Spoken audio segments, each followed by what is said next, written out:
প্রতিশোধ নিতে ভারতীয় সীমান্তের অভ্যন্তরে তৎপর সশস্ত্র বিচ্ছিন্নতাবাদীরা ভারতের গোয়েন্দা তথ্য। মোদির বক্তব্যের নিন্দা জানিয়ে পাকিস্তান পার্লামেন্টে প্রস্তাব পাস। আফগানিস্তানে আইএস তৎপরতার পেছনে একাধিক বিদেশি শক্তির হাত রয়েছে মন্তব্য কারজাইয়ের। জঙ্গি দমনে যুক্তরাষ্ট্রের একদিনে খরচ $90 লাখ।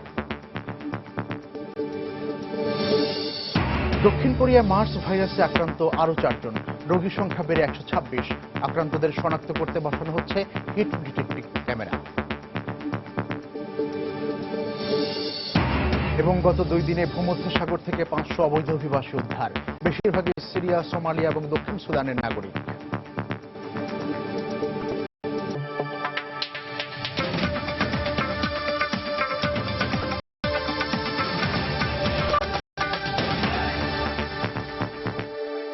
আন্তর্জাতিক সময়ের সঙ্গে আছি আমি মিজানুর রহমান। মঙ্গলবারের সেনা অভিযানের প্রতিশোধ নিতে সশস্ত্র বিচ্ছিন্নতাবাদীরা ভারতের উত্তর পূর্বাঞ্চলে প্রবেশ করেছে বলে সে দেশের গোয়েন্দারা মনে করছে। ভারতীয় সংবাদ মাধ্যম জানিয়েছে এ কারণে ওই অঞ্চলে সর্বোচ্চ সতর্কতা জারি করেছে কেন্দ্রীয় সরকার। এদিকে পাকিস্তান জঙ্গিবাদে মদদ দেয় বাংলাদেশ সফরের সময় ভারতের প্রধানমন্ত্রী নরেন্দ্র মোদীর এমন বক্তব্যের নিন্দা জানিয়ে প্রস্তাব পাশ করেছে পাকিস্তানের পার্লামেন্ট। এ নিন্দা প্রস্তাব পাশের দিন বৃহস্পতিবার পাকিস্তানের প্রধানমন্ত্রী নওয়াজ শরীফ অভিযোগ করেন ভারতীয় আঞ্চলিক অশান্তি সৃষ্টি করছে। जो पाकिस्तान आए दिन हिंदुस्तान को परेशान करता रहता है, नाको दम ला देता है, टेररिज्म को बढ़ावा की घटनाएं घटती रहती है। বাংলাদেশ সফরের সময় নরেন্দ্র মোদীর করা এমন অভিযোগের তাৎক্ষণিকভাবে আনুষ্ঠানিক কোনো প্রতিক্রিয়া দেখায়নি পাকিস্তান। এর কদিন পর উত্তর পূর্বাঞ্চলীয় মণিপুর রাজ্যে 4 জুন সেনাবহরে জঙ্গি হামলার জবাবে গত মঙ্গলবার মণিপুর, পাশের রাজ্য নাগাল্যান্ড ও সীমান্ত পেরিয়ে মিয়ানমারে ঢুকে অভিযান চালায় ভারতের সামরিক বাহিনী। ওই দিনই পাকিস্তানের নাম উল্লেখ না করে সেনা অভিযানকে জঙ্গিবাদে মদতদাতা প্রতিবেশী দেশগুলোর জন্য সতর্ক বার্তা হিসেবে উল্লেখ করেন ভারতের কেন্দ্রীয় সরকারের এক মন্ত্রী। এর জবাবে পাকিস্তান পাল্টা হুঁশিয়ারি উচ্চারণ করে বলে, তাদের ভূখণ্ডে ভারতীয় সেনা প্রবেশ করলে কোনো ছাড় দেয়া হবে না। দুদেশের মধ্যে এমন বাকযুদ্ধ চলার মধ্যে ভারতীয় প্রধানমন্ত্রীর মন্তব্যের প্রতিবাদে বৃহস্পতিবার একটি নিন্দা প্রস্তাব পাশ করে পাকিস্তানের পার্লামেন্ট। একই দিন সেদেশের মন্ত্রী নওয়াজ শরীফ উস্কানিমূলক বক্তব্য দেয়ায় ভারতের নেতাদের সমালোচনা করেন। ভারতের রাজনৈতিক নেতাদের দায়িত্বহীন ও অজ্ঞতাপূর্ণ বক্তব্যে আমরা হতাশ হয়েছি। তাদের ধৃষ্টতাপূর্ণ বক্তব্যে শান্তির পরিবেশ নষ্ট হয়েছে এবং আঞ্চলিক শান্তি ও স্থিতিশীলতা নিয়ে আমাদের লক্ষ্য থেকে অনেক দূরে সরিয়ে দিয়েছে। তবে আমরা আমাদের স্বার্থ যে কোনোভাবে রক্ষা করব। এরই মধ্যে সংবাদ মাধ্যম জানিয়েছে সেনা অভিযানের পাল্টা প্রতিশোধ নিতে মিয়ানমার থেকে অন্তত 20 সশস্ত্র বিচ্ছিন্নতাবাদী ভারতে প্রবেশ করেছে বলে তথ্য পেয়েছে গোয়েন্দা কর্মকর্তারা। এ খবর পাওয়ার পরপরই কেন্দ্রীয় সরকার মণিপুর সহ উত্তর পূর্বাঞ্চলীয় অন্য রাজ্যগুলোয় জারি করে সর্বোচ্চ সতর্কতা। শরীফুল ইসলাম, সময় সংবাদ। আফগানিস্তানে আইএস জঙ্গিদের তৎপরতার পেছনে একাধিক বিদেশি শক্তির হাত রয়েছে বলে মন্তব্য করেছেন আফগানিস্তানের সাবেক প্রেসিডেন্ট হামিদ কারজাই। এদিকে সিরিয়ার কোবানিতে কুর্দিদের পক্ষে আইএস বিরোধী যুদ্ধে মার্কিন নাগরিক রেদ ব্রুমফিল্ডের মৃত্যু হয়েছে বলে দাবি করেছে ওয়াশিংটন। এরই মধ্যে ইরাকের আনবার প্রদেশে আইএসের ঘাঁটি লক্ষ্য করে বিমান হামলা চালিয়েছে দেশটির সেনাবাহিনী। অন্যদিকে লিবিয়ায় একটি সামরিক বিমান ঘাঁটিতে হামলা চালিয়ে 2টি বিমান ধ্বংস করে দিয়েছে আইএস জঙ্গিরা। বৃহস্পতিবার লিবিয়ার সিরতে শহরের কাছাকাছি একটি বিমান ঘাঁটি লক্ষ্য করে হামলা চালায় আইএস জঙ্গিরা। সিরতের সামরিক ও বেসামরিক বিমানবন্দর দখলে নেয়ার 2 সপ্তাহ পর এই হামলা চালায় তারা। লিবিয়ায় বিরোধী 2 সরকারের মধ্যে দ্বন্দ্বের সুযোগ নিয়ে একের পর এক এলাকা দখল করে নিচ্ছে আইএস। এই প্রসঙ্গে অস্ট্রেলিয়ার পররাষ্ট্রমন্ত্রী জুলি বিশপ বলেন, মার্কিন নেতৃত্বাধীন জোটের অব্যাহত বিমান হামলার মধ্যেই বিশ্বের বিভিন্ন অঞ্চলে বৃদ্ধি পাচ্ছে আইএসের আধিপত্য। ইরাকি সেনাদের উপর জঙ্গিদের ক্লোরিন বোমা ফেলার উদাহরণ টেনে তিনি বলেন, এর চেয়েও আরো বেশি গণবিধ্বংসী অস্ত্র তৈরি করছে জঙ্গিরা। আফগানিস্তানেও আইএস জঙ্গিদের তৎপরতা বৃদ্ধি পাচ্ছে বলে জানায় গণমাধ্যম। চলতি সপ্তাহে দেশটির নানগারহার প্রদেশে অন্তত 10 জন তালেবান সদস্যের শিরশ্ছেদ করে জঙ্গি গোষ্ঠীটি। এই প্রেক্ষাপটে আফগানিস্তানের সাবেক প্রেসিডেন্ট হামিদ কারজাই বলেন, এই অঞ্চলে আইএস জঙ্গিদের উত্থানে চীন ও রাশিয়ার নিরাপত্তাও হুমকির মুখে পড়বে। আফগানিস্তানে আইএসের উত্থান প্রতিবেশী চীন ও রাশিয়াকেও প্রভাবিত করবে। তবে এটাও সত্য যে এই অঞ্চলে আইএসের তৎপরতার পেছনে বিদেশি শক্তিদের হাত রয়েছে। মধ্য রাশিয়ার শক্তিকে হুমকির মুখে ঠেলতেই পরিকল্পিতভাবে আইএসকে সহায়তা দেওয়া হচ্ছে। for 13-14 years. এদিকে সিরিয়ার সীমান্ত শহর কোবানিতে কুর্দিদের পক্ষে লড়াইয়ে প্রাণ হারিয়েছেন এক মার্কিন নাগরিক। বৃহস্পতিবার কেইথ ব্রুমফেল্ড নামে ব্যক্তির মৃত্যুর খবর নিশ্চিত করে মার্কিন পররাষ্ট্র দপ্তর। সিরিয়ায় আইএস বিরোধী যুদ্ধে কুর্দিদের হয়ে তিনি লড়াই করছিলেন বলেও দাবি তাদের। আইএস জঙ্গিদের পক্ষে লড়াই করতেও সিরিয়া সীমান্তে প্রবেশ করছে বিদেশি নাগরিকরা। বৃহস্পতিবার সিরিয়া তুরস্ক সীমান্ত এলাকা থেকে এক রুশ তরুণকে আটক করেছে তুর্কি পুলিশ। সে আইএসের দলে যোগ দিতে তুরস্কের পথ দিয়ে সিরিয়া যাচ্ছিল বলে অভিযোগ করে পুলিশ। এই পরিস্থিতিতে ইরাকে আরো সংগঠিত আকারে আইএস বিরোধী যুদ্ধের পরিকল্পনা হাতে নিয়েছে ইরাকি সেনারা। এই পরিকল্পনার অংশ হিসেবে বৃহস্পতিবার আনবার প্রদেশে আইএসের ঘাঁটি লক্ষ্য করে বিমান হামলা চালায় তারা। তবে এতে কোনো হতাহতের খবর নিশ্চিত করেনি গণমাধ্যম। সঞ্জিদা ইসলাম, সময় সংবাদ। এদিকে আইএস জঙ্গি দমনে যুক্তরাষ্ট্র দিনে 90 লাখ মার্কিন ডলার খরচ করছে বলে জানিয়েছে পেন্টাগন। বৃহস্পতিবার প্রথমবারের মতো আইএস বিরোধী অভিযানে খরচের হিসেব প্রকাশ করে পেন্টাগন। শুক্রবার বিবিসির এক প্রতিবেদনে এই খবর জানানো হয়। এতে বলা হয়, পেন্টাগনের এই ব্যয় 2/3 খরচ হয় আইএসের বিরুদ্ধে বিমান হামলায়। গত আগস্ট মাস থেকে ইরাক ও সিরিয়ায় আইএস বিরোধী অভিযান চালাচ্ছে যুক্তরাষ্ট্র। পেন্টাগন আরও জানায়, যুক্তরাষ্ট্রের প্রতিনিধি পরিষদ প্রতিরক্ষা খাতে 56,900 কোটি ডলার তহবিল অনুমোদন দিয়েছে। এছাড়াও এই সপ্তাহে হোয়াইট হাউস ইরাকে 450 জন মার্কিন সামরিক প্রশিক্ষক পাঠানোর ঘোষণা দেয়। এ নিয়ে ইরাকে মার্কিন সেনার সংখ্যা দাঁড়াবে 3,500-এ। সিরিয়ার দক্ষিণাঞ্চলের সৈয়দা প্রদেশের একটি সামরিক বিমান ঘাঁটি লক্ষ্য করে হামলা চালিয়েছে বিদ্রোহীরা। একই দিনে ওই প্রদেশের আরও কয়েকটি এলাকা তারা দখল করে নেয় বলে জানিয়েছে যুক্তরাজ্য ভিত্তিক সংগঠন Syrian observatory for human rights. বৃহস্পতিবার সরকারি সেনাদের একটি যুদ্ধ বিমান গুলি করে ধ্বংস করেছে বলেও দাবি করে বিদ্রোহীরা। বার্তা সংস্থা রয়টার্সের এক ভিডিও চিত্রে দেশটির দক্ষিণাঞ্চলের লিও 52 নামে একটি বিমান ঘাঁটির কাছাকাছি একটি বিমানের ধ্বংসাবশেষ পড়ে থাকতে দেখা যায়। গণমাধ্যমের খবরে বলা হয়, গেল সপ্তাহেই ওই বিমান ঘাঁটিটি দখলে নিয়েছে বিদ্রোহীরা। তবে সরকারি সেনাদের পক্ষ থেকে এই সম্পর্কে এখনো কোনো প্রতিক্রিয়া আসেনি বলে গণমাধ্যম জানায়।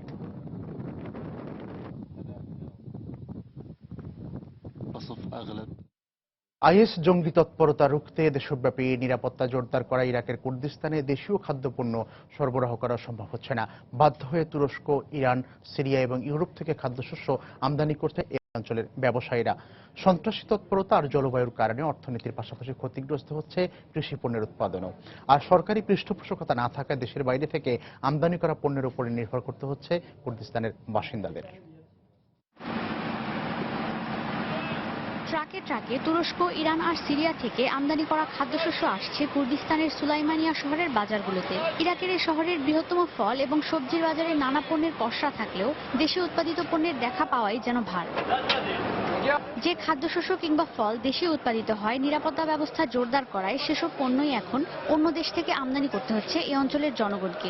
নিরাপত্তাজনিত কারণে এ অঞ্চলে ইরাকের অভ্যন্তর থেকে পণ্যবাহী কোনো ট্রাক প্রবেশ করতে পারছে না। তাই সীমান্তবর্তী প্রতিবেশী দেশগুলো থেকেই খাদ্য আমদানি করছেন তারা। ইরাকে অনেক ধরনের খাদ্যশস্য উৎপাদিত হয়, কিন্তু সরকারি সহায়তা না থাকায় কুর্দিস্তানের ব্যবসায়ীদের প্রতিবেশী দেশ থেকে খাদ্যশস্য আমদানি করতে হচ্ছে। এসব ফল কিংবা সবজি হিমাগারে সংরক্ষিত হয়, খেতেও খুব একটা সুস্বাদু হয়। এজন্য সরকারের উদাসীনতার পাশাপাশি পরিবেশকেও দায়ী করছে এ অঞ্চলের কৃষি অধিদপ্তর। পাশাপাশি রাজনৈতিক অস্থিরতা আর অর্থনৈতিক অচলাবস্থার এমন সময় বিনিয়োগ আর ভর্তুকির মাধ্যমে দেশের কৃষি খাতকে সমৃদ্ধ করার তাগিদ দিচ্ছেন সংশ্লিষ্টরা। বেশিরভাগ কৃষকই এখন গ্রাম ছেড়ে শহরে চলে আসছে। এ কারণে ইরাকে কৃষিজাত পণ্যের উৎপাদনই দিন দিন কমে যাচ্ছে। তাছাড়া এদেশে উৎপাদন খরচও অন্যান্য দেশের তুলনায় বেশি, আর জলবায়ু পরিবর্তনও কৃষিকাজে বড় বাধা হয়ে দাঁড়িয়েছে। প্রায় এক দশক ধরে সরকারি পৃষ্ঠপোষকতা পাচ্ছে না ইরাকের কৃষি খাত। দেশটির কৃষি অধিদপ্তরের তথ্য অনুযায়ী চাহিদার মাত্র 30% খাদ্যশস্যের উৎপাদন হয় এখানে।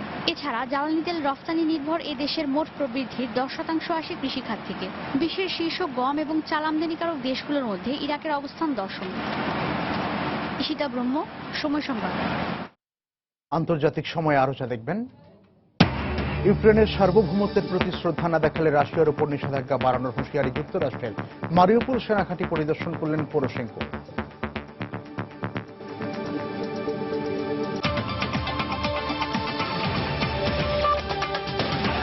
ভূমধ্য সাগর থেকে গত 2 দিন অন্তত 500 অবৈধ অভিবাসীকে উদ্ধার করেছে ইতালির কোস্ট গার্ড, যাদের মধ্যে বেশ কয়েকটি শিশু রয়েছে। তাদেরকে উদ্ধার করে ইতালির বিভিন্ন বন্দরে নিয়ে যাওয়া হয়। তবে উদ্ধারকৃতরা অনেকেই বাস ও ট্রেন স্টেশনে অস্থায়ীভাবে আশ্রয় নিলেও প্রয়োজনীয় সুযোগ সুবিধার অভাবে ভোগান্তিতে দিন কাটাচ্ছেন, যাদের বেশিরভাগই এসেছে সিরিয়া, সোমালিয়া এবং দক্ষিণ সুদানের বাসিন্দা। এদিকে ভূমধ্যসাগর পাড়ি দেওয়ার প্রস্তুতিকালে লিবিয়ার বন্দরনগর গারবুলি থেকে 87 জন অবৈধ অভিবাসীকে আটক করে পুলিশ। তারা মালির অধিবাসী বলে পুলিশ জানিয়েছে। এই বছর ভূমধ্যসাগর হয়ে ইউরোপের দেশগুলোতে 50,000-এরও অধিবাসী পাড়ি জমিয়েছে বলে জানায় ইতালি।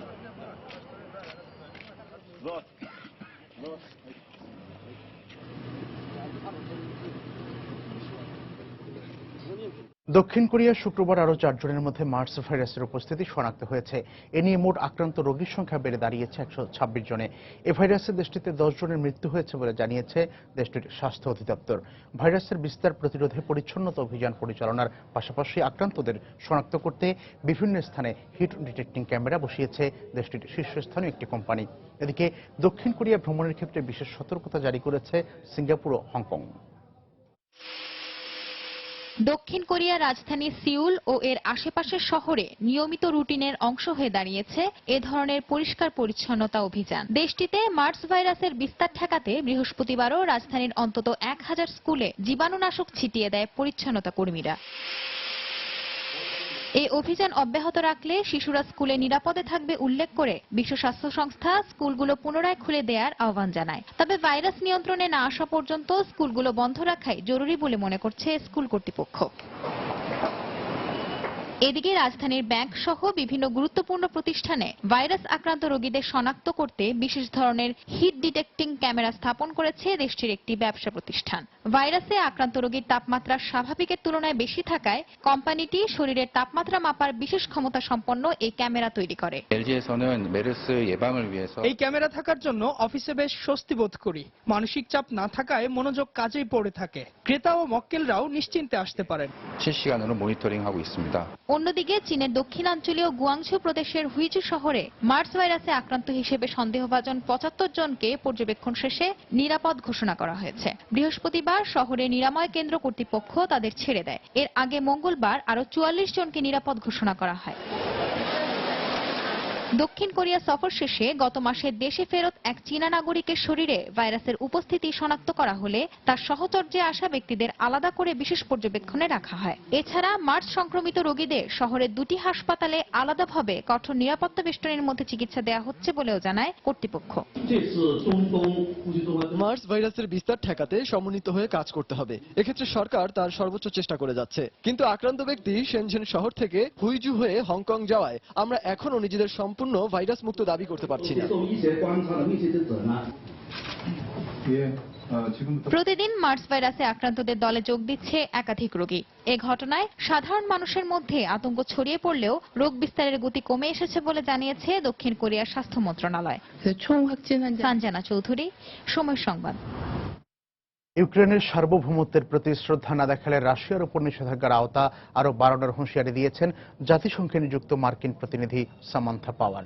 ইউক্রেন সফরে থাকা সামান্থা বৃহস্পতিবার কিয়েভে এক অনুষ্ঠানের বক্তব্যে পূর্ব ইউক্রেনে রাশিয়ার ভূমিকার করা সমালোচনা করেন। একই সঙ্গে কিয়েভের প্রতি ওয়াশিংটনের সমর্থন অব্যাহত রাখার কথা পুনর্ব্যক্ত করেন তিনি। এদিকে পূর্ব ইউক্রেনের মারিউপুলে একটি সেনা ঘাঁটি পরিদর্শন করেছেন প্রেসিডেন্ট পেট্রো পোরোশেঙ্কো। সম্প্রতি মারিউপুল ও তার আশপাশে বিদ্রোহীদের বিরুদ্ধে সামরিক বাহিনীর অগ্রগতি হওয়ার কথা উল্লেখ করে সেনা সদস্যদের প্রতি কৃতজ্ঞতা প্রকাশ করেন তিনি।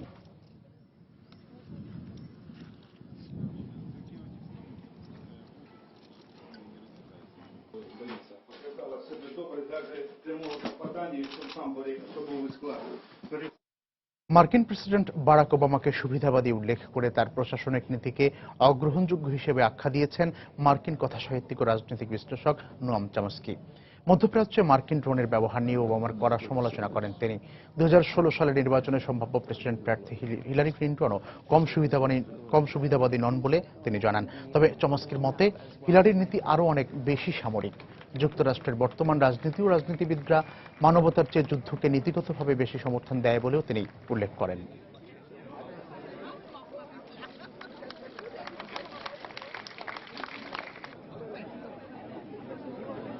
Mancher Meinungsverschiedenheiten বিভিন্ন ধরনের সাইবার অপরাধে সম্পৃক্ত থাকার অভিযোগে স্পেন, পোল্যান্ড ও ইতালি থেকে ৪৯ সন্দেহভাজন সাইবার অপরাধী গ্রেফতার হয়েছে। বুধবার এই খবর নিশ্চিত করে নেদারল্যান্ডের হক ভিত্তিক ইউরোপীয় পুলিশ সংস্থা ইউরোপোল। সংস্থাটি জানায়, স্পেন, পোল্যান্ড ও ইতালির ৫৮টি স্থানে অভিযান চালিয়ে তাদেরকে গ্রেফতার করা হয়। আর গ্রেফতারকৃতদের অভিযোগ, তারা বিভিন্ন ধরনের সাইবার অপরাধ সংগঠিত করার মাধ্যমে ইউরোপীয় ব্যাংকের বিভিন্ন হিসেব থেকে কয়েক লাখ ইউরো চুরি করেছে।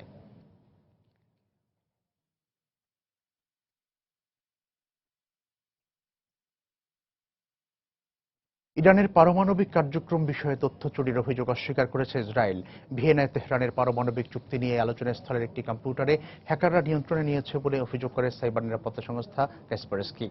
রুশ কোম্পানিটি জানায়, হ্যাকাররা ইউরোপের এমন 3টি হোটেলের তথ্য ভাণ্ডারে হানা দিয়েছে যা কেবল একটি শক্তিশালী রাষ্ট্রের মতোই সম্ভব। হ্যাকিংয়ের ঘটনাটি তদন্ত করে দেখছে সুইজারল্যান্ড এবং অস্ট্রেলিয়া। গত মার্চে ওয়াল স্ট্রিট জার্নালের এক প্রতিবেদনে উল্লেখ করা হয়, ইরানের পারমাণবিক চুক্তি বিষয়ক আলোচনার গোপন তথ্য ইসরায়েল হ্যাকিংয়ের মাধ্যমে জোগাড় করছে। ইসরায়েল পারমাণবিক চুক্তি বিষয়ক আলোচকদের দেশের মধ্যে নেই।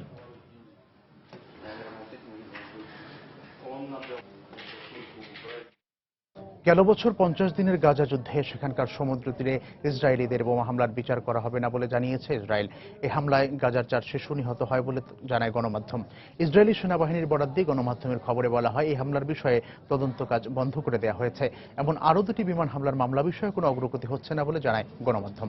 তবে ইসরায়েলি সেনাবাহিনীর পক্ষ থেকে জানানো হয়, গাজার একটি ক্যাফেতে চালানো বিমান হামলার বিষয়ে তারা তদন্ত করছেন। এছাড়া ফিলিস্তিনি বাড়িঘর ও সম্পদ লুট করার ঘটনায় ইসরায়েলিদের বিরুদ্ধে তদন্ত হচ্ছে না বলেও জানানো হয়। এসব তদন্তে প্রাপ্ত তথ্য আন্তর্জাতিক অপরাধ আদালতে ইসরায়েলি সেনাদের যুদ্ধাপরাধ প্রমাণের ক্ষেত্রে কাজে লাগানো হবে বলেও জানানো হয়েছে। তবে ইসরায়েলি সেনাদের বিরুদ্ধে মামলা পরিচালনার বিষয়টিতে স্বচ্ছতার অভাব রয়েছে বলে অভিযোগ করছে ফিলিস্তিন কর্তৃপক্ষ।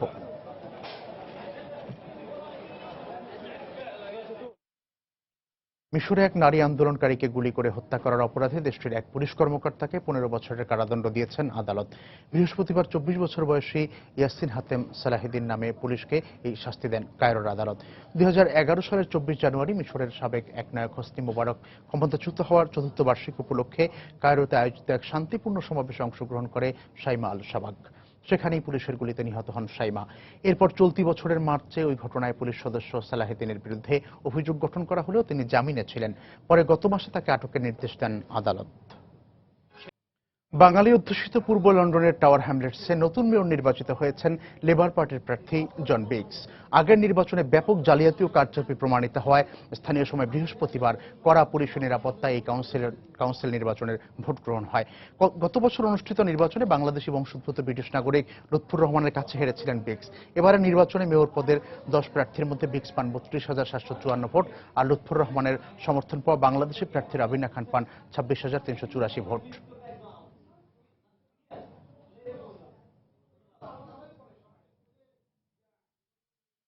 স্নাতক সনদ জালিয়াতির অভিযোগে গ্রেপ্তার দিল্লির সাবেক আইনমন্ত্রী জিতেন্দ্র সিং তোমরকে দল থেকে বহিষ্কার করতে পারে আম আদমি পার্টি এএপি। দলটির সূত্রের বরাত দিয়ে তথ্য জানিয়েছে সংবাদ মাধ্যম এনডিটিভি। সূত্র জানায়, বৃহস্পতিবার রাতে জিতেন্দ্র সিং এর ব্যাপারে সিদ্ধান্ত নিতে বৈঠক করেন এএপির জ্যেষ্ঠ নেতারা। জানা গেছে 2-1 দিনের মধ্যে তার ব্যাপারে সিদ্ধান্ত নেবে দিল্লিতে ক্ষমতাসীন এএপি। মঙ্গলবার গ্রেপ্তার হওয়ার পর আইনমন্ত্রীর পদ ছেড়ে দেন জিতেন্দ্র সিং। ওই দিন থেকে 4 দিনের পুলিশ হেফাজতে রয়েছেন তিনি। বৃহস্পতিবার তার জামিন আবেদনের শুনানি শুরু হওয়ার কিছুক্ষণ পর মামলার নথি সংকটের কারণে তা আগামী 16 জুন পর্যন্ত স্থগিত করেন দিল্লির এক আদালত। পাকিস্তান বিরোধী কর্মতৎপরতা চালানোর অভিযোগে সেভ দ্য চিলড্রেনকে দেশ ছাড়তে নির্দেশ দিয়েছে পাকিস্তান সরকার। এরই মধ্যে বৃহস্পতিবার আন্তর্জাতিক এই দাতব্য সংস্থার ইসলামাবাদ কার্যালয়ে সিলগালা করে দিয়েছে পুলিশ। প্রতিষ্ঠানটির বিদেশি কর্মীদের পাকিস্তান ছাড়ার জন্য 15 দিন সময় দেওয়া হয়েছে। দেশে বেসরকারি সংস্থার কার্যক্রম চালানোর নিয়ম নীতি কঠোর করার পরেই এমন সিদ্ধান্ত নিল পাকিস্তান সরকার। তবে পাকিস্তান সরকারের এই পদক্ষেপের কড়া সমালোচনা করেছে সেভ দ্য চিলড্রেন।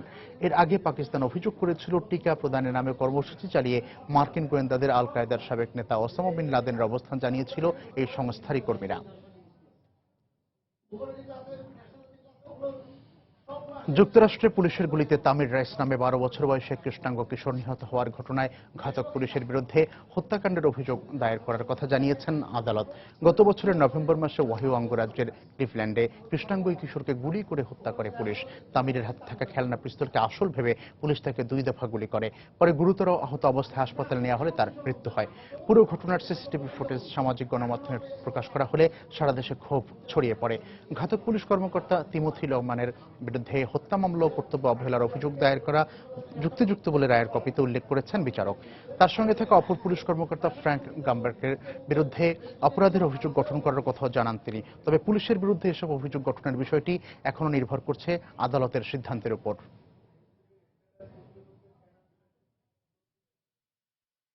টানা 20 দিন অনশন ভাঙলেন কারাগারে আটক ভেনেজুয়েলার এক শহরের সাবেক মেয়র দানিয়েল সেবালোস। তার স্ত্রী জানান, শারীরিক অসুস্থতার কারণে বৃহস্পতিবার অনশন ভেঙেছেন। আর অনশনের কারণে দানিয়েল দুর্বল হয়ে পড়েছেন এবং কিডনিতে ব্যথা অনুভব করছেন বলে জানান তার স্ত্রী। দানিয়েল পশ্চিম ভেনেজুয়েলার সান ক্রিস্টোবালের সাবেক মেয়র ছিলেন। সরকার উৎখাতের ষড়যন্ত্র করার অপরাধে গত বছর থেকে তিনি আটক ছিলেন। মুক্তির দাবিতে গত মাসে তিনি অনশন শুরু করেন।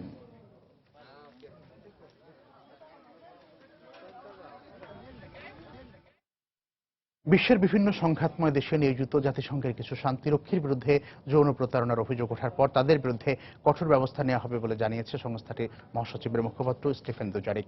বৃহস্পতিবার এক সম্মেলনে একথা জানান তিনি, যদিও তিনি এখনও জাতিসংঘের প্রকাশিত এই প্রতিবেদন পড়ে দেখেননি বলেও দাবি করেছেন। দুজারিক বলেন, অর্থ বিভিন্ন পণ্যের বিনিময়ে যৌন নির্যাতন জাতিসংঘের বিধিমালার সম্পূর্ণ পরিপন্থী। সেই সঙ্গে শান্তিরক্ষী মিশনে গিয়ে এই ধরনের অনৈতিক কর্মকাণ্ডের সঙ্গে সম্পৃক্ত হওয়া কোনোভাবেই মেনে নেওয়া হবে না বলেও এ সময় তিনি জানান। এছাড়াও যৌন প্রতারণার অভিযোগে ওঠা শান্তিরক্ষীদের বিরুদ্ধে তাদের নিজ দেশের যথাযথ কর্তৃপক্ষ তদন্ত কার্যক্রম পরিচালনা করবে বলেও আশা প্রকাশ করেন তিনি। গত সোমবার প্রকাশিত প্রতিবেদনে বলা হয়, খাবার, নগদ অর্থ, অলংকার, মুঠোফোন ও অন্যান্য পণ্যের বিনিময়ে লাইবেরিয়া ও হাইতির দারিদ্র্যপীড়িত নারী ও মেয়ে শিশুদের সঙ্গে নিয়মিত যৌনাচার করে আসছেন অনেক শান্তিরক্ষী। প্রতিবেদনে 2008 থেকে 2013 সাল পর্যন্ত 480 জনের সঙ্গে শান্তিরক্ষীরা যৌন প্রতারণা করেছে বলে অভিযোগ করা হয়, যাদের 1/3 মেয়ে শিশু। আন্তর্জাতিক সময় আরো যা দেখবেন, রাশিয়ার বানকোভো বিমানবন্দরে হয়ে গেল বর্ণাঢ্য এয়ার শো। 25টি হেলিকপ্টার একযোগে আকাশে উড়ে গড়ল বিশ্ব রেকর্ড।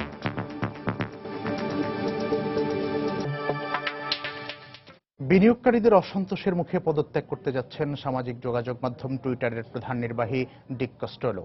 স্থায়ীভাবে কাউকে এই পদে নিয়োগ না দেওয়া পর্যন্ত টুইটারের সহ প্রতিষ্ঠাতা জ্যাক ডর্সি 1 জুলাই থেকে অন্তর্বর্তী নির্বাহীর দায়িত্ব পালন করবেন। এক বিবৃতিতে কস্টেলো জানান, টুইটারের সঙ্গে কাজ করতে পেরে তিনি গর্বিত। কস্টেলোর পদত্যাগের ঘোষণার পর টুইটারের শেয়ারের দাম এরই মধ্যে 7% বেড়ে গেছে বলে জানিয়েছে বিভিন্ন গণমাধ্যম। যুক্তরাষ্ট্রের বহুজাতিক গণমাধ্যম কর্পোরেশন 21st সেঞ্চুরি ফক্সের প্রধান নির্বাহীর পদ থেকে সরে যাচ্ছেন মিডিয়া মহল খ্যাত রুপার্ট মার্ডক। তার ছেলে জেমস মার্ডক নতুন নির্বাহী প্রধান হবেন বলে কোম্পানিটির এক সূত্রের বরাত দিয়ে বিবিসি জানিয়েছে। রুপার্টের আরেক ছেলে লসম্যান মার্ডককে দেওয়া হবে ফক্সের উপপ্রধানের দায়িত্ব। তবে কবে নাগাদ এই সিদ্ধান্ত কার্যকর হবে তা জানা যায়নি। এ বিষয়ে চূড়ান্ত সিদ্ধান্তের আগ পর্যন্ত রুপার্ট মার্ডকই ফক্স কোম্পানির প্রধান হিসেবে দায়িত্ব পালন করবেন।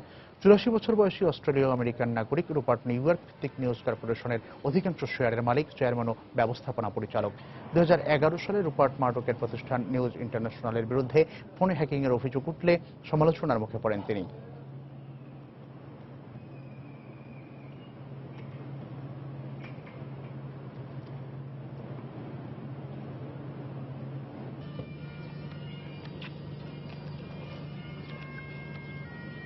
যুক্তরাষ্ট্রের কলোরাডোয় টর্নেডো আঘাত হানার পর তার একটি ভিডিও প্রকাশ করা হয়েছে। গত সপ্তাহে কলোরাডোর সিমলা শহরে বেশ কয়েকটি টর্নেডো আঘাত হানে, আর ভিডিওটিতে দুটি ঘূর্ণিঝড়কে একসাথে ধেয়ে আসতে দেখা যায়। এর আগে আরও 4টি টর্নেডো এলাকায় আঘাত হানে। একটি খোলা মাঠের পাশ থেকে ট্রাভিস ক্লজ নামের এক মার্কিনী ভিডিওটি ধারণ করেন। তিনি ভার্জিনিয়া টেক বিশ্ববিদ্যালয়ের আবহাওয়াবিদ্যা বিভাগের একজন শিক্ষার্থী।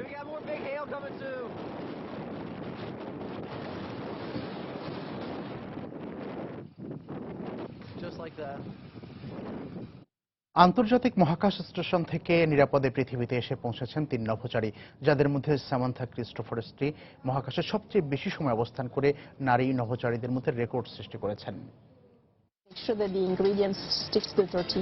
সামান্থার টোটিয়া বানানো দেখে মনে করার কারণ নেই এটি কোনো রান্নার অনুষ্ঠান। এই নভোচারী মহাকাশে 199 দিন অবস্থান করার সময়ই ক্যামেরায় ধরা পড়ে এমন অনেক দৈনন্দিন কাজের চিত্র। নারী নভোচারী হিসেবে একটি মিশনে সর্বোচ্চ সময় মহাকাশে অবস্থান করে রেকর্ডও তৈরি করে নেন তিনি। আন্তর্জাতিক মহাকাশ স্টেশনে তার সঙ্গে ছিলেন আরো 2 নভোচারী, টেরি ভার্টস এবং অ্যান্টন শাকাপলেরভ। 6 মাসেরও বেশি সময় মহাকাশে অবস্থান করেন তারা।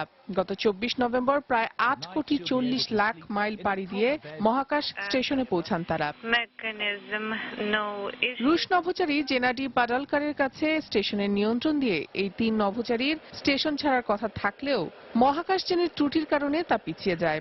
অবশেষে 1 মাস দেরিতে এই 3 নভোচারীকে নিয়ে বৃহস্পতিবার কোনো বাধা ছাড়াই কাজাখস্তানে এসে অবতরণ করে তাদের বহনকারী ক্যাপসুলটি। নিরাপদ প্রত্যাবর্তনের পর তাদেরকে স্বাগত জানান নাসার সদস্যরা। আগামী জুলাই মাসে আরো 3 নভোচারী মহাকাশ স্টেশনের উদ্দেশ্যে যাত্রা শুরু করবেন। তাসমিন রোমা, সময় সংবাদ। রাশিয়ার ইস্ট্রা শহরের বানকোভো বিমানবন্দরে আয়োজন করা হয় একটি অভিনব এয়ার শোর। 25টি হেলিকপ্টার একযোগে আকাশ উড়ে সৃষ্টি করে নতুন বিশ্ব রেকর্ড। এটি কোনো সামরিক মহড়া নয়, বেসরকারি উদ্যোগে আয়োজিত একটি অভিনব এয়ার শো। আর এতে অংশ নেয় 25টি হেলিকপ্টার। একযোগে বর্গাকৃতভাবে উড্ডয়ন ও ভারসাম্যের মাধ্যমে এক দৃষ্টিনন্দন দৃশ্যের অবতারণা হয় ইস্ট্রার আকাশে। তৈরি করা হয় একটি নতুন বিশ্ব রেকর্ডও। গত বছর আর্টেম কুরপিতকো নামে এক পাইলট এই অভিনব এয়ার শোর পরিকল্পনা করেন। এরপর 2 নারী পাইলট সহ অন্যান্য পাইলটদের সঙ্গে নিয়ে শুরু করেন অনুশীলন। 1 বছর অনুশীলনের পর গত শনিবার রাশিয়ার ইস্ট্রা শহরের বানকোভা বিমানবন্দরে এই এয়ার শোর আয়োজন করা হয়।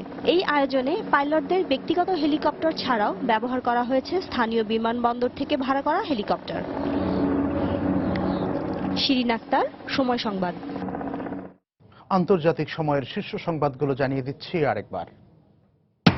প্রতিশোধ নিতে ভারতীয় সীমান্তের অভ্যন্তরে তৎপর সশস্ত্র বিচ্ছিন্নতাবাদীরা ভারতের গোয়েন্দা তথ্য। মোদির বক্তব্যের নিন্দা জানিয়ে পাকিস্তান পার্লামেন্টে প্রস্তাব পাস। আফগানিস্তানে আইএস তৎপরতার পেছনে একাধিক বিদেশি শক্তির হাত রয়েছে মন্তব্য কারজাইয়ের। জঙ্গি দমনে যুক্তরাষ্ট্রের একদিনে খরচ $90 লাখ। দক্ষিণ কোরিয়া মার্স ভাইরাসে আক্রান্ত আরো 4 জন, রোগীর সংখ্যা বেড়ে 126। আক্রান্তদের শনাক্ত করতে বসানো হচ্ছে হিট ডিটেক্টিং ক্যামেরা। এবং গত 2 দিনে ভূমধ্যসাগর থেকে 500 অবৈধ অভিবাসী উদ্ধার, বেশিরভাগই সিরিয়া, সোমালিয়া ও দক্ষিণ সুদানের নাগরিক।